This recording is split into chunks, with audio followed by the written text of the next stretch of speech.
This is Focus with Jack Cottle.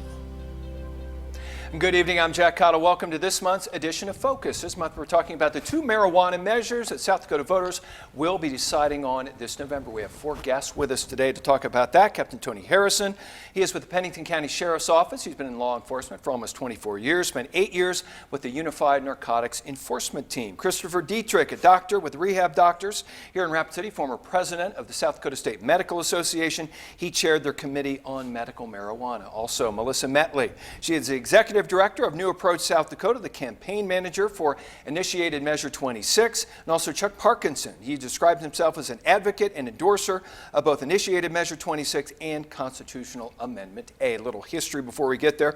South Dakota voters are deciding on a pair of ballot measures this November. Initiated Measure 26 is described in the state ballot question pamphlet as an initiated measure on legalizing marijuana for medical use. Constitutional Amendment A, described as an amendment to the South Dakota Constitution to legalize, regulate, and tax marijuana and to require the legislature to pass laws regarding hemp as well as laws ensuring access to medical marijuana for medical use. And medical marijuana has been on the ballot twice before here in South Dakota. Back in 2006, Initiated Measure 4 got 47.7% yes votes. That one failed.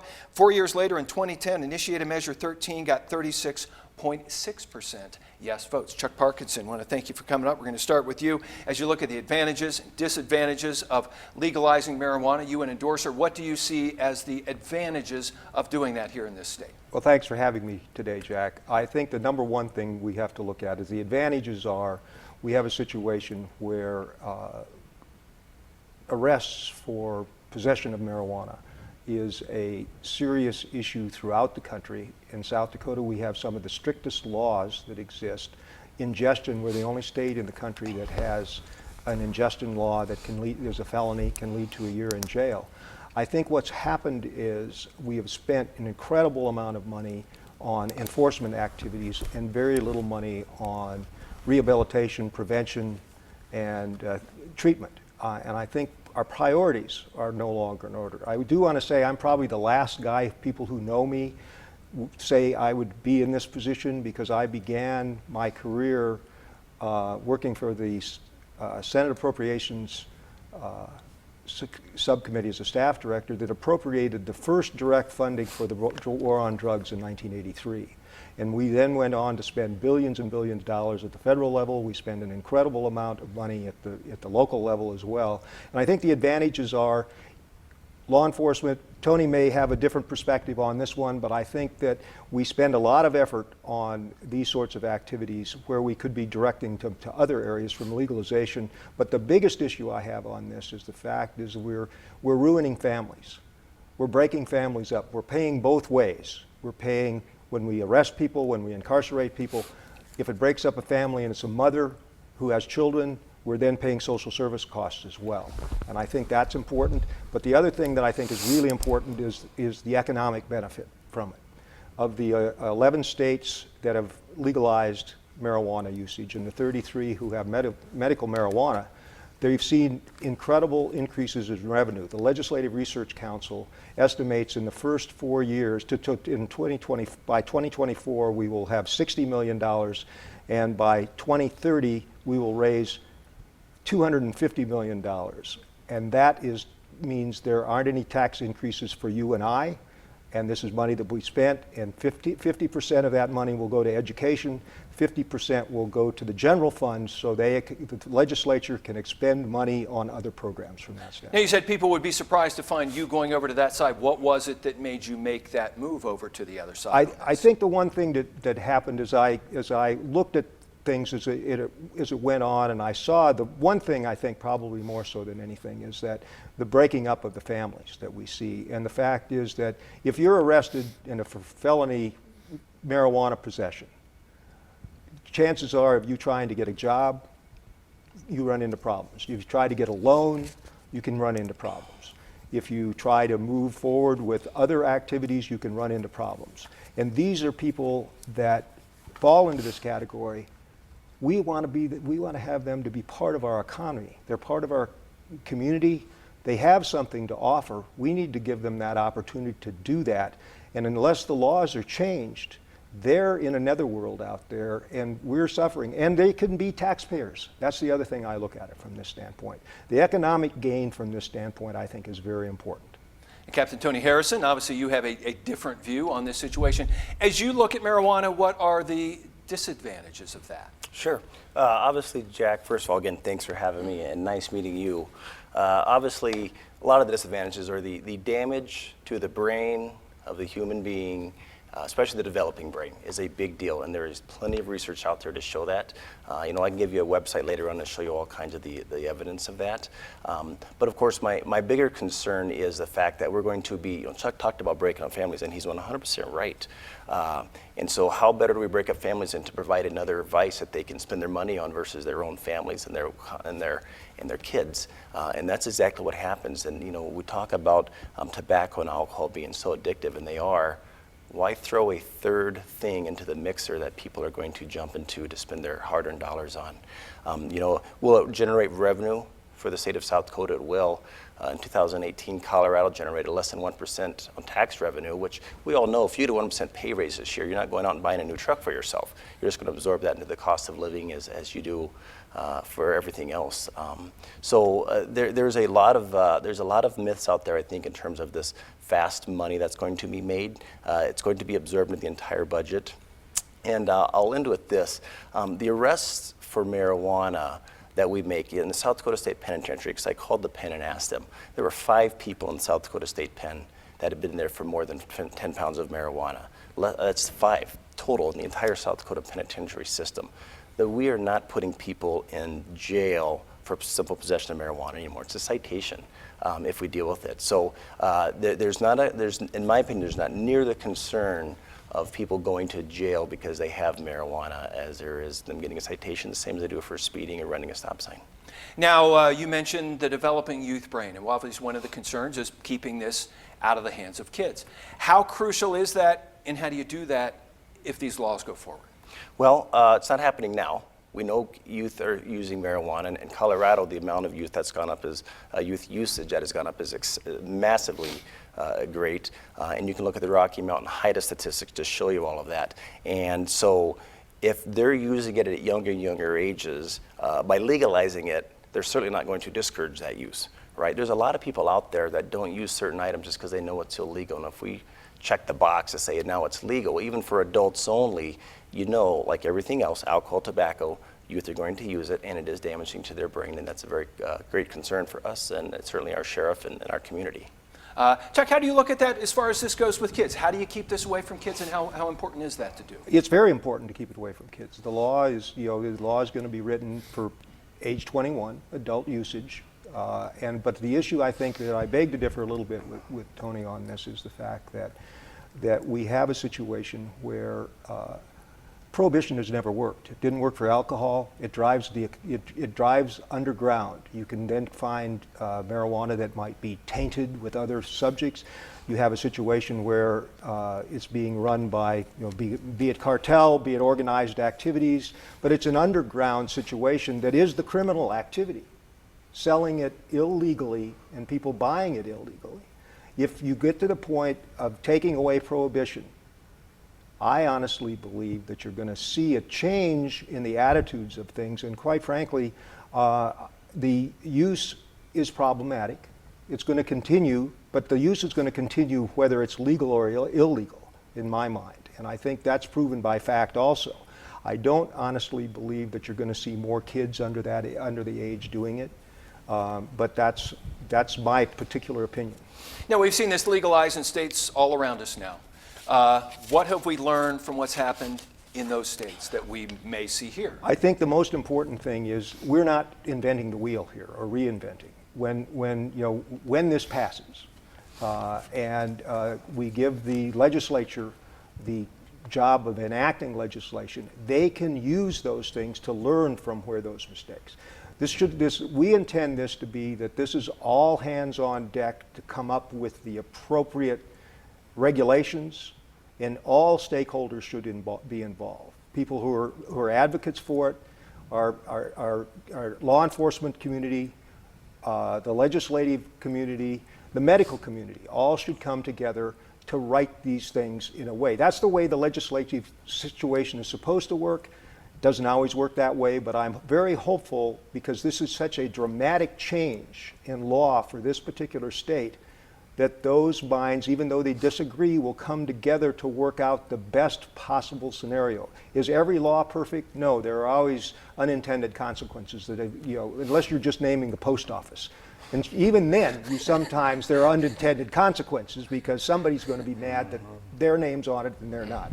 But I do believe that we learn through the process. Other states have learned. We can pick their brain to ad nauseum to come up with the appropriate way to write the regulations, the appropriate way to enact the laws, and move forward from that standpoint. Now, Tony, I'm sure you have followed this as this gets legalized all around us. What have you seen effects in those other states around us? I'm glad Chuck brought it up. He's not aware of the youth usage and didn't know if it'll increase. Let me give you a statistic out of Colorado. 12 years and older increased 58% after legalization, and it's up 70% higher than the national average in Colorado. So the answer is absolutely it increases. Youth usage increases. So he talked about unintended consequences as well. There are unintended consequences to changing your constitution, and that's what this is. And so some of the unintended consequences, much like in the Marcy's Law, there were some things that were hard to manage. There wasn't a cost manufacturing thing put in to manage it.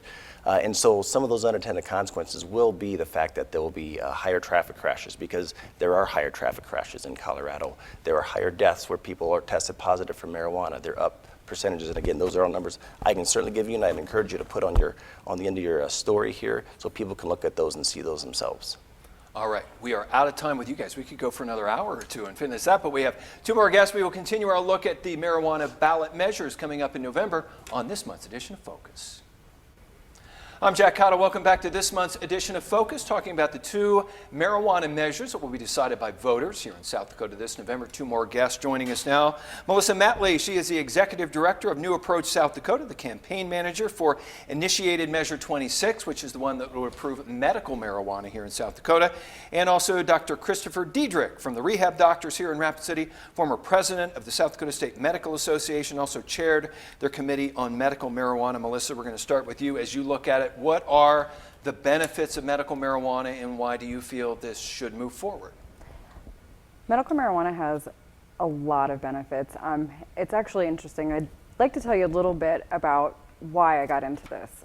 6 years ago, I started to look in South Dakota to see what was out there, how the law was, and after a conversation with my physician, due to a severe chronic pain injury that I have, he had said, well, you probably should look at changing the law. So by doing that, I started meeting other people in the state, other patients and families with children with epilepsy. And I didn't have one reason why I started when this organization 6 years ago, but now I have 1,500 reasons, because I've met 1,500 individuals in this state, each with a different diagnosis that either medical cannabis has helped them, or they have studied enough and they are really, really anxious to try it, to try something different, to try a medicine that doesn't have the harmful effects that pharmaceuticals do on the liver and kidneys, and to bring back some quality of life. And so medical marijuana has had many success stories in other states, and I think it's time for South Dakota to take a really good, hard look at it and let the voters decide. Now, Dr. Diedrich, the South Dakota State Medical Association has taken a position against Measure 26. They have not taken, why is that? Well, I think first and foremost, I mean, this is not the traditional way that we would approve a medication or a medicine, a treatment for a patient. There's a tried and true process for many years that involves going through the FDA, research, trials, clinical trials, approvals, ways to sort of test a subject or an object on a subject and make sure that it's safe. There's an instance here where we're trying to use a public vote to circumvent a tried and true process that's been there for many years, and that's the process that we use for all of our other medications. There's never been a time where we've accepted a different standard for a cancer treatment, for an antibiotic, for cardiac medications. This is a way to try to circumvent that process, and that's what we kind of take exception to. Now, talking a bit ago, you also said there were concerns with how this is written. What are your concerns? Not medically, but the concerns about the way this law is written. Well, I think there's a lot of vague, quote-unquote, conditions that would qualify for this. Those are not well defined. And I think even more concerning for us is dosing, concentrations, what's allowed. Where people run into problems with this is it's not a one-size-fits-all for a pediatric seizure population or a young adult or an older adult, people that are on multiple other medications for other conditions. We don't know drug-drug interactions. We don't know how this works with those medications. We don't know what is a safe or an appropriate dose to give to any certain population. We don't even know how much CBD1 or CBD2 or THC needs to be used for a seizure patient or a cancer patient. These are all things that need to be studied and researched and done through an appropriate clinical channel. Now, Melissa, you have been intimately involved in the construction of this measure, initiated Measure 26. As you look at it, the way this is written, how do you see this moving forward if this passes? I look at it as a legislative process. Excuse me. What happens when it passes is the LRC will put together a board that will manage it, that will also have physicians and law enforcement and several other stakeholders in the state that will be involved in the rules making. I do apologize. One thing I do want to say is that we have plenty of medicines that are given every day or recommended by physicians that are not FDA approved. Do you take a vitamin? If you take any vitamin, none of them are FDA approved. They have a GRAS definition or designation by the FDA, which means they're generally recognized as safe. CBD is also generally recognized as safe. So there are thousands of medicines that people every day all across America take. They are on the shelves of our pharmacies. None of them are FDA approved. So we're not circumventing the FDA process. We are helping a state that needs to be one of the states that legalizes to ensure that we have some kind of rescheduling on the federal level.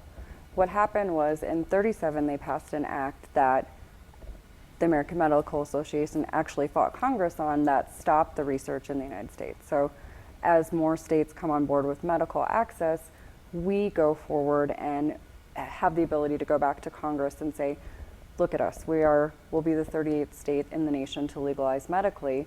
And what we're trying to do is make Congress reschedule cannabis so physicians can do research, so we can see what this plant does. Right now, we have a patchwork of state-by-state laws, and there is no set dosing. There is no set anything for anybody, but there are hundreds of thousands of physicians across the United States that have been prescribing this, working with their patients, so there is a lot of data out there. There's actually 44,000 studies that have been done on cannabis, which is more than your ibuprofen that you buy over the counter. So we're not circumventing the law. We're trying to ensure that our state becomes a state that is a foundational block of congressional movement to make this legal nationally. So we do have research. Now, Dr. Dietrich, you said we need to do more research on this. What do we know medically about marijuana? Well, I think there's significant concerns. I mean, I think Tony had mentioned earlier, and I think Dr. Van Gerpen out of Sioux Falls has been a very strong advocate of the effects on a young developing mind.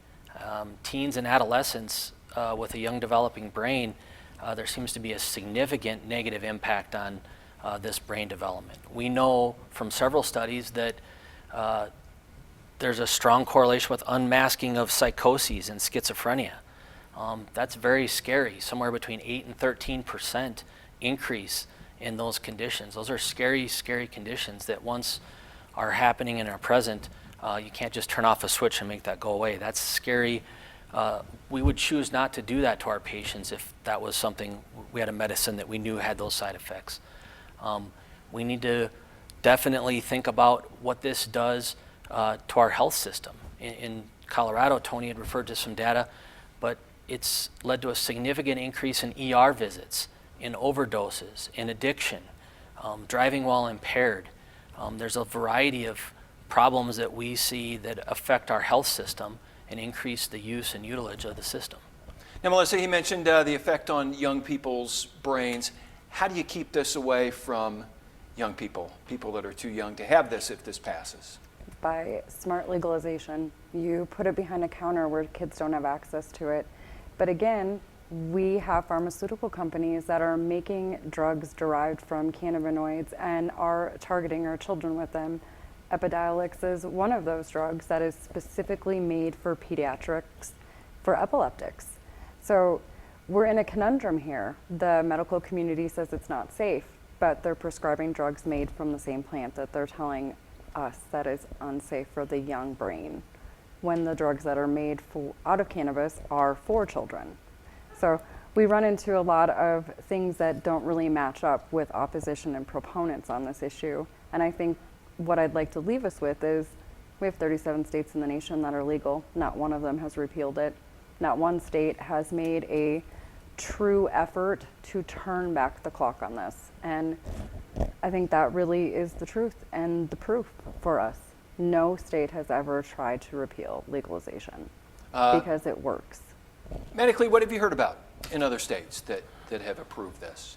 I think there's lots of concern. I mean, products that are consumed, we don't know a dose. We don't know what's in that product from batch to batch, product to product. It leads to all kinds of mental health issues or psychoses. It leads to ER visits. We've talked about impaired driving. We haven't even touched on what happens from a drug standpoint. If you're taking that and you're on cardiac medications, you're on blood thinners, you're on other health issues, what does that do to those medications? Anecdotally, in a lot of the patients that I've seen that test positive for cannabis, they're not relieved of their pain. They're still coming and asking for opiates and narcotics and other medications. This isn't the switch that if you take this, all your pain magically goes away. We're still seeing the need for other treatments and other products. Melissa, what have you seen from people that have taken this? I'm sure you have a different perspective on the effects this has on people that do have pain or other issues. I do. Each and every Department of Health for every legal state has guides regarding dosing, product testing, what's out there. Every state does require very comprehensive testing. No product goes onto a shelf in any dispensary anywhere without having full spectrum testing done on them. So you know exactly what you're getting. Every batch has to be tested. Every batch has a number on it. In all honesty, I'm sorry, but, and I mean no disrespect, there are physicians all over the US that can help you with this information. You go to physician conferences everywhere. Some of the most amazing pediatric epileptologists practice out of Sanford Hospital in Sioux Falls. I think saying that we don't know is lazy, because all it takes is to pick up the phone and to have these conversations. I worked in the medical community for 22 years. I had to have continuing education credits. I actually teach CEUs for the state of South Dakota on cannabis. We are teaching this. We are almost out of time. I'm going to let you respond to that real quick before we go. Sure. I think the example that was given was a pediatric seizure medication that's run by the pharmaceutical companies, and it's been through trials and testing and clinical trials and looking for side effects and risks. I think the products that are just given over the counter are not handled in the same fashion, and we're asking people to circumvent the normal process that's been tried and true for a number of years. All right, we are out of time. Dr. Christopher Dietrich, Melissa Metley, want to thank you guys for joining us, and want to thank you for joining us. Whichever way you're going to vote, please make sure you get out and vote this November. Thank you for joining us for this month's edition of Focus. See you again the first Sunday night of next month. Good night.